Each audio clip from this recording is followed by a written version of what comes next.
छत्तीसगढ़ में धान खरीदी पर बड़ा बवाल। 3100 रुपए में खरीदा और 2000 रुपए में बिक रहा। पूर्व सीएम भूपेश बघेल बोले, ट्रिपल इंजन सरकार सिर्फ दिखावे की है, असल में दिल्ली में कोई सुनवाई नहीं होती। छत्तीसगढ़ सरकार कुछ चलती नहीं दिल्ली में। यदि डबल इंजन की सरकार है, छत्तीसगढ़ को घाटा क्यों होना चाहिए। नमस्ते, मैं सोनी और आप देख रहे हैं वयम छत्तीसगढ़। छत्तीसगढ़ में किसानों से 3100 रुपए प्रति क्विंटल की दर से धान खरीदी गई, लेकिन अब वही धान बाजार में 2000 रुपए तक में बिकने की नौबत आ गई है। सरकार को हर क्विंटल धान पर करीब 1000 रुपए तक का सीधा नुकसान उठाना पड़ रहा है। अब इस पूरे मामले ने राजनीतिक तूल पकड़ लिया है। पूर्व सीएम भूपेश बघेल ने केंद्र सरकार पर सीधा निशाना साधते हुए कहा कि प्रदेश में कहने भर को ट्रिपल इंजन की सरकार है, केंद्र, राज्य और संगठन। ट्रिपल इंजन का असर देखिए, कहने भर के ट्रिपल इंजन है। छत्तीसगढ़ सरकार कुछ चलती नहीं दिल्ली में। यदि डबल इंजन की सरकार है, छत्तीसगढ़ को घाटा क्यों होना चाहिए। केंद्र सरकार को पूरा यदि धान का चावल उठाते तो नीलामी नहीं करना पड़ता और 1000 रुपये प्रति क्विंटल के हिसाब से नुकसान नहीं होता। ये जो नुकसान होगा वो छत्तीसगढ़ जैसे गरीब राज्य के नुकसान है, और यदि इस प्रकार से क्षति होते रहे फिर धान खरीदी भी इससे प्रभावित होगा। इसको बहाना मिलेगा नहीं खरीदने। लेकिन असल में छत्तीसगढ़ सरकार की दिल्ली में कोई नहीं सुनता। अगर केंद्र सरकार राज्य का पूरा चावल ले लेती तो ये नीलामी करने की नौबत ही नहीं आती। छत्तीसगढ़ सरकार ने इस बार किसानों से समर्थन मूल्य पर 3100 रुपए प्रति क्विंटल की दर से धान खरीदा, लेकिन खरीदी के बाद जब केंद्र सरकार ने चावल का कोटा नहीं बढ़ाया तो राज्य के पास बड़ा स्टॉक बच गया। अब गर्मी में रखे रखे चावल की गुणवत्ता भी धीरे धीरे गिर रही है। ऐसे में सरकार को मजबूरी में नीलामी करनी पड़ रही है। लेकिन दिक्कत इस बात यह है कि नीलामी में खरीदार ठीक ठाक दाम नहीं दे रहे। धान की बोली बाजार भाव से भी नीचे गिर चुकी है। कहीं 2100 रुपए तो कहीं 1900 रुपए, कई जगहों पर तो 2000 से नीचे की बोली आई है। सरकार को क्यों हो रहा है घाटा।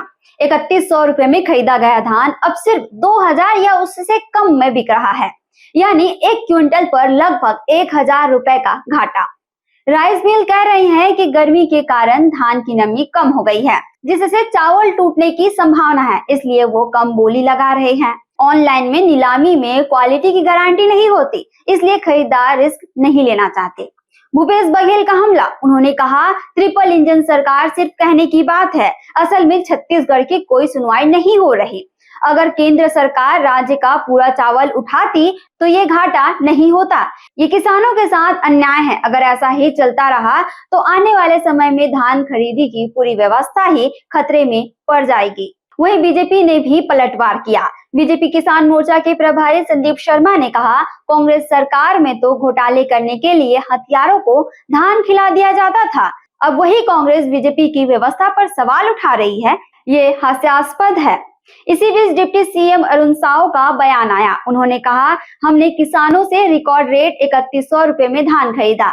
जरूरत के बाद जो धान बच गया उसकी नीलामी की गई। देखिए, हमारी सरकार की प्रतिबद्धता किसानों के हित में निर्णय करके हमारी सरकार ने काम किया है। 3100 रुपया क्विंटल के भाव से प्रति एकड़ 21 क्विंटल धान की खरीदी हमने की है। हमारे छत्तीसगढ़ के किसान समृद्ध बने, खुशहाल बने, इसके लिए सरकार ने निर्णय किया है। जो उपयोग के बाद धान हमारे बचे हैं उनकी नीलामी की पद्धति से उसका विक्रय करेंगे, और सरकार तो किसानों के हित में प्रतिबद्ध है। जो आर्थिक विषय आएगा सरकार उससे समाधान निकालेगी।